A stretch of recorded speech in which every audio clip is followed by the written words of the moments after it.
Good evening, Chris. Thanks, my friend. Much appreciated. And thanks to at home for joining us this hour. So we really count on local news organizations a lot on this show. We, of course, are mostly covering national news and national politics, particularly in this historic moment where we're basically deciding as a country whether or not we are staying a democracy or not. We are a national show. This is a national news network. We cover stories of national importance. But stories of national importance and stories of national political importance don't always happen in the capital of the nation. They don't always happen in DC. In fact, they most often do not happen in DC. I would say, for example, that it is a huge story of national political import that the Trump administration is now having federal agents arrest judges. But when that happened this past week, it wasn't something that happened in Washington. It was something that happened in Milwaukee, Wisconsin. And the Milwaukee Journal-Sentinel newspaper was all over the story with in-depth reporting on what led up to the arrest and the allegations the Trump administration was making against the judge and the handling of her arrest and her standing in the community and her background and the horror with which her arrest was greeted in Wisconsin when protests erupted spontaneously, immediately at the Milwaukee County Courthouse where the judge had been arrested. And then there were more protests at the Milwaukee FBI field office. And then the next day there were yet more protests at the Milwaukee FBI field office. We saw local news stations like WISN 12 News, the ABC station in Milwaukee, and WTMJ4, the local NBC station in Milwaukee. They've just been all over those protests with their correspondents there and cameras there covering them in depth. The Milwaukee Journal-Sentinel, the paper, was all over the big press conference that was held yesterday at the Milwaukee County Courthouse with local political leaders and Democratic state legislators and lots of clergy, lots of faith leaders, all speaking up to defend this judge who Trump had arrested.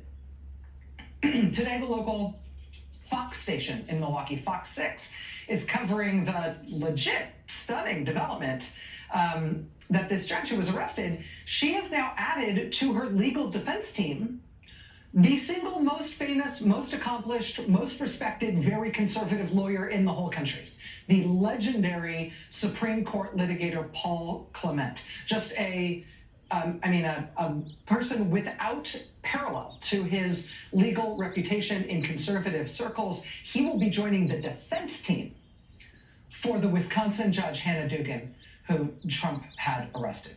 The local CBS station, CBS 58, today covering local Milwaukee residents who have cases that are pending in Judge Duggan's courtroom.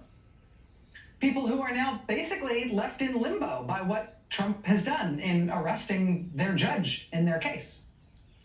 So it's been really good local coverage from all of these different local news outlets and more.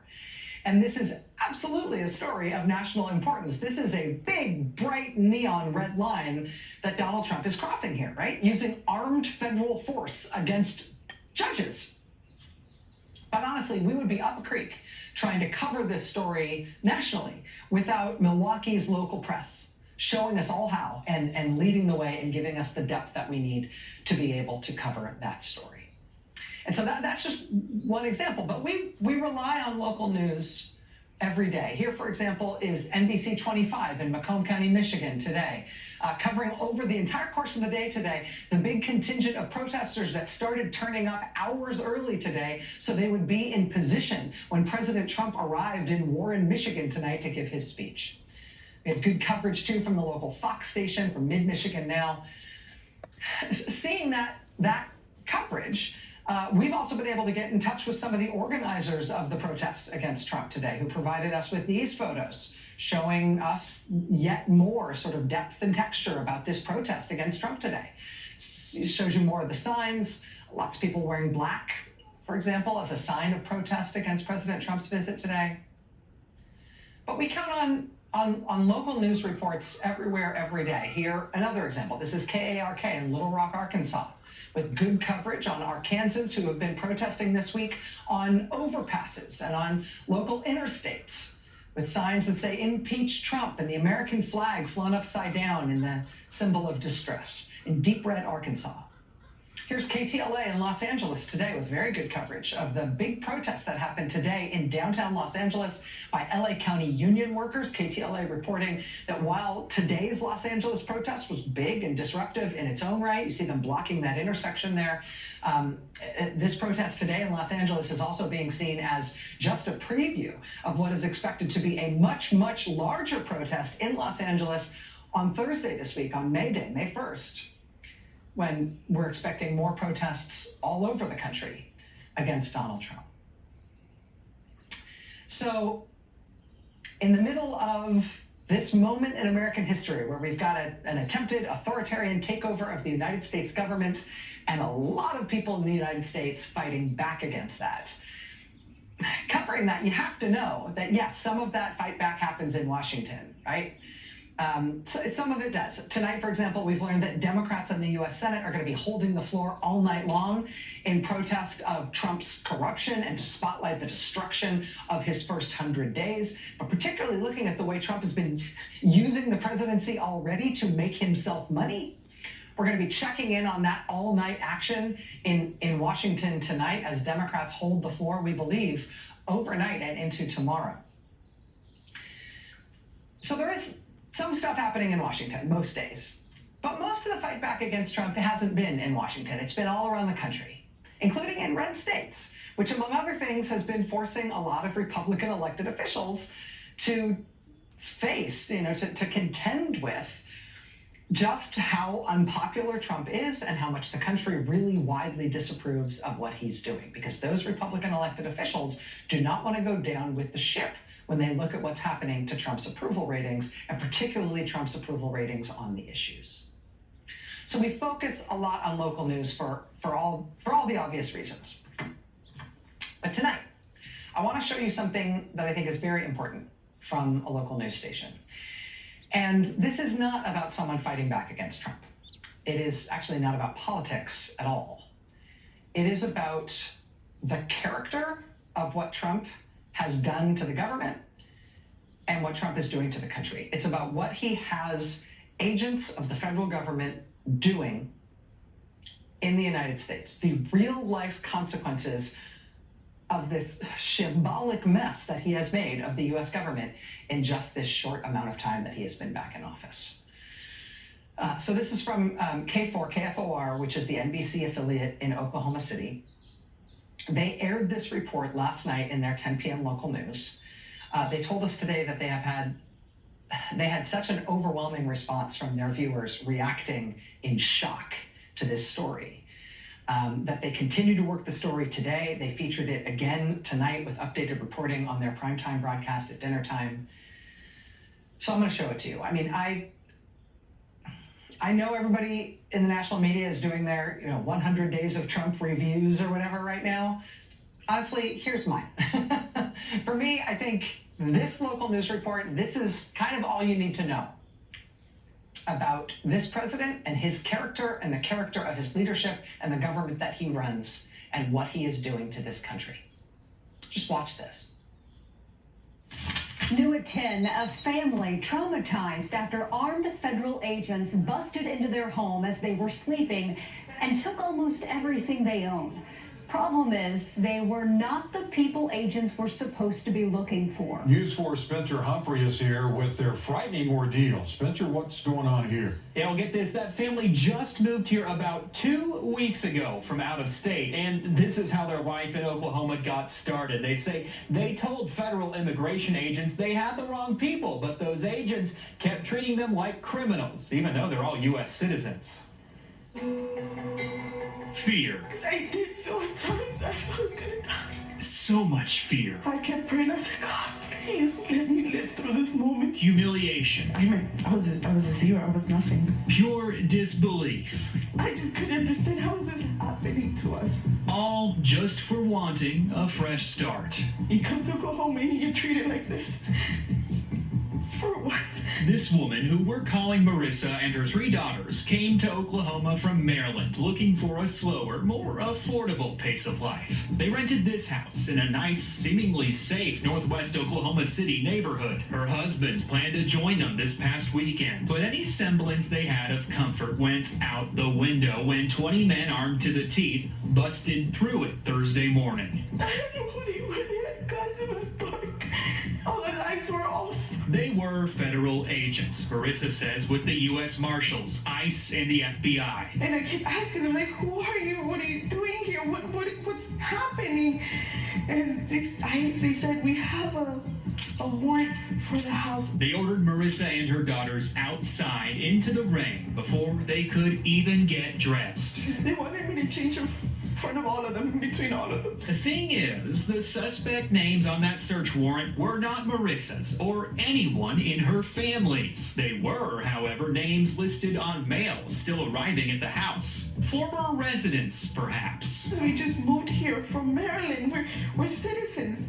That's what I kept saying. We're citizens. She says they didn't care. We weren't criminals. Why were they treating us like criminals? We were here by ourselves and we didn't do anything. The agents ripped apart every square inch of the house, taking their phones, laptops, documents, and their life savings in cash as evidence. Like, I have to feed my children.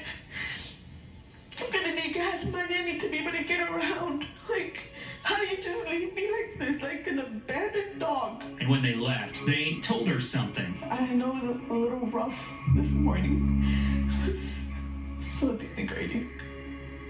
Like, you do all of this to a family, to women, your fellow citizens, and it was a little rough.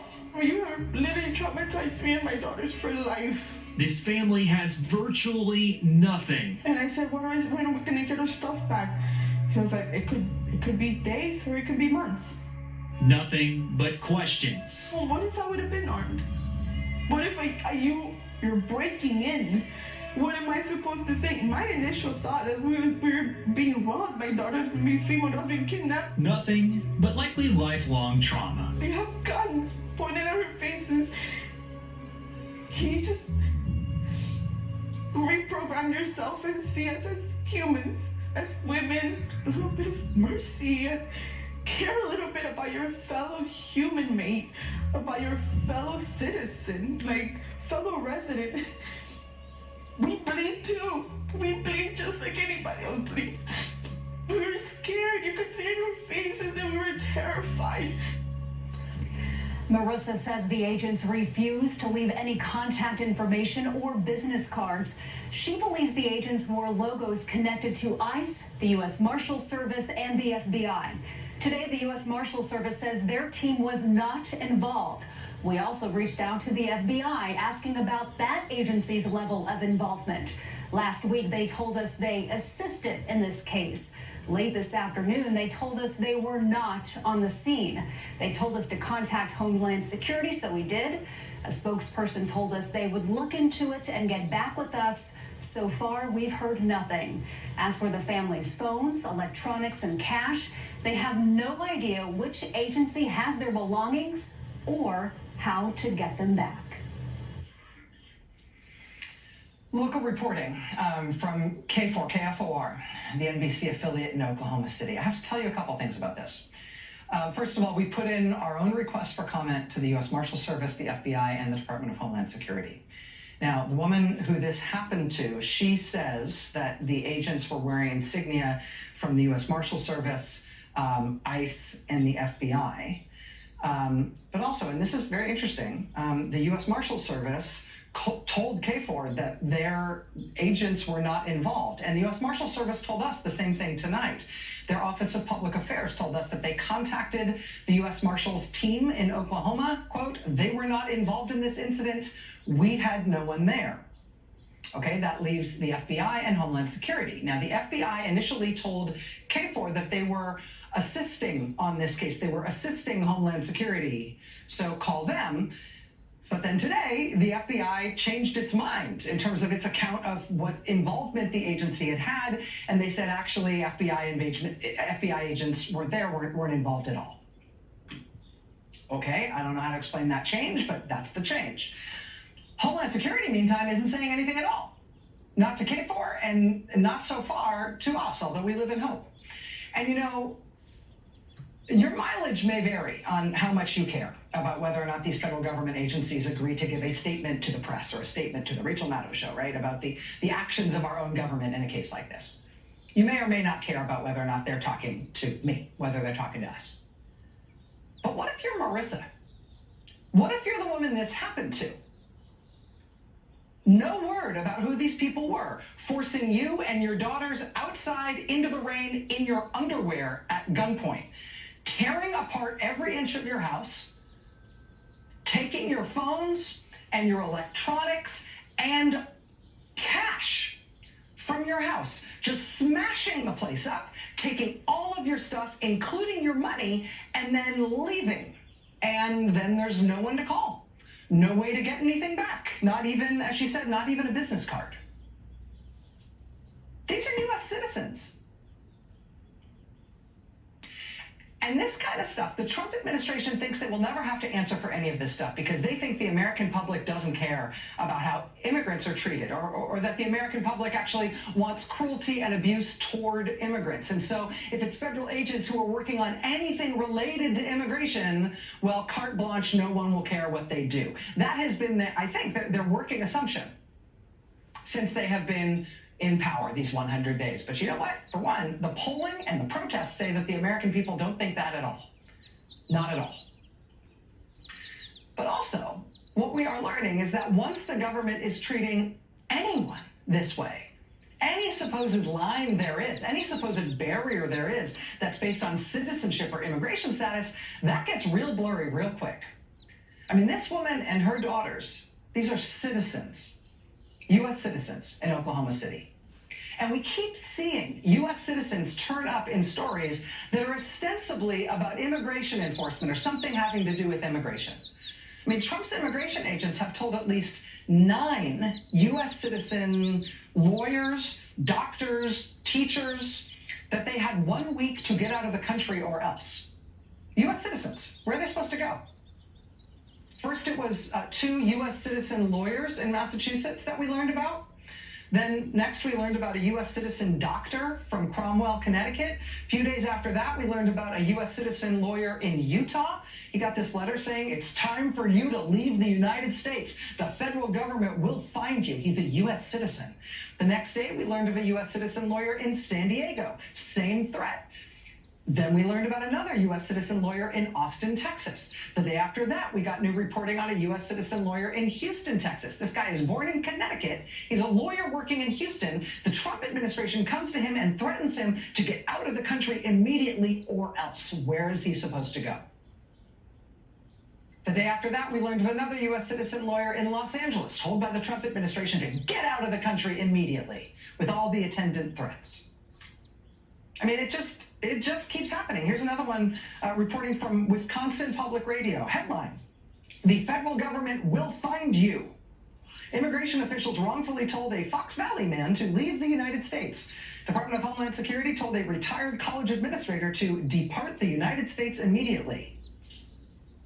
The letter to this random retired college administrator and teacher, an American citizen born in Western Pennsylvania, tells him, quote, "If you do not depart the United States immediately, you will be subject to potential law enforcement actions that will result in your removal from the United States. Do not attempt to remain in the United States. The federal government will find you. Please depart the United States immediately." Well, at least they said please in that one. Now, in some cases, reporters who have been following up on these bizarre cases where U.S. citizens are being told to get out of the country. In some cases, reporters following up on these cases have been told by the Trump administration that these threats were sent by mistake. But not in every instance, and not to everybody who has received these threats. I mean, we've had Trump's immigration agents try to arrest Puerto Ricans in Newark and in Philadelphia. People from Puerto Rico who, by definition, are U.S. citizens by birth. But apparently the Trump administration has not been able to figure that out, so they've been arresting people anyway. In Arizona this month, Trump's immigration agents arrested a U.S. citizen in Arizona, held him for 10 days in an immigration prison. even though he is a U.S. citizen. Leon County, Florida, a week and a half ago, they locked up another guy, U.S. citizen, initially would not let him go, even when his birth certificate showing his birth in the United States was handed over to the court. And now they have started sending U.S. citizen children out of the country, including one case Friday night in which the deeply conservative Trump-appointed judge in Louisiana who got the case said that he had a, quote, strong suspicion that the government just deported a U.S. citizen with no meaningful process. That judge, I got to tell you, in an extraordinary action, also himself personally tried to get the mother of that U.S. citizen child on the phone after Trump's immigration agents had flown her out of the country. The judge tried to get her on the phone himself so he personally could ask the mother whether or not what the Trump administration was saying about her and her child was true, since they offered him no proof at all, and he doesn't have to believe them when they offer no proof. They offered him no proof at all of what they were saying about this mother before flying that U.S. citizen out of the country without a single moment's appearance in court. And so the judge turned himself into a detective, trying to find the mother himself, to get her on the phone, to do some fact-finding, to figure out what had happened here, since nobody was before him in court, just the government saying stuff without proof. The administration says that this mother chose to take her children with her. But in both cases where we've had families like this, where we've had U.S. citizens sent to other countries, despite the fact that they are citizens, we've got lawyers for the mothers in both of those instances saying that the mothers were not given that option.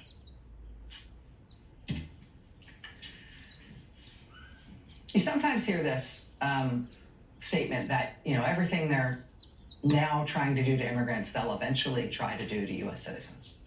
It's not that.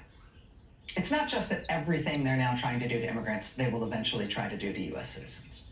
It's that what they are trying to do to immigrants already, they are already doing to U.S. citizens. These guys do not color inside the lines, right? And they are counting on us being inured to the cruelty and chaos and just flagrantly reckless incompetence of all of it, because they're saying this treatment is for immigrants. And the agencies doing it are just the agencies who handle immigration-related issues. But it's not true. It's citizens, too. But honestly, even if it wasn't citizens, this is the behavior of our government with our taxpayer dollars operating under the constraints of our Constitution, which constrains how the government is supposed to treat all people in this country. I mean, 100 days in, if anything is clear, it's that, yes, some of what they are doing is intentional, including the cruelty, but a lot of it is just them screwing up, just them being completely slipshod and shambolic and incompetent in ways that ruin people's lives and in ways that are just dumb. I mean, today, for the dumb column, we got news that Trump's handpicked defense secretary, who he picked off Fox and Friends weekend, Pete Hegseth, Trump insisted on putting this man above everybody in charge of the Pentagon, despite everything we know about Pete Hegseth. Today, we got news that Pete Hegseth was sort of pounding his chest and typing in all caps and shouting about he, all caps, ended the Women, Peace, and Security program inside the Pentagon. Yeah, I bet he hated that name. He called it a, quote, woke, divisive social justice Biden initiative pushed by feminists and left-wing activists. He said, good riddance is ending it today, except the program he's talking about was actually created by Donald Trump. Something Trump bragged about for years as one of his big national security accomplishments in his first term. The legislation to create this program was sponsored by a congresswoman named Kristi Noem. She's now Trump's Homeland Security Secretary. In the Senate, it was sponsored by a man named Marco Rubio, who's now Trump's Secretary of State. What did Pete Hegseth call it? He called it a woke, divisive social justice Biden initiative pushed by feminists and left-wing activists. By which he means something created by and bragged about by Donald Trump and his cabinet. Because with the vast resources of the U.S. Defense Department at his disposal, Donald Trump nevertheless found someone to put in charge of the Pentagon who apparently can't Google. Hasn't learned that yet.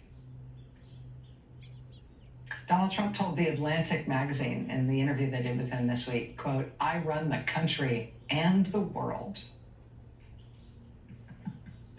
My dude, you and your administration cannot run a group chat.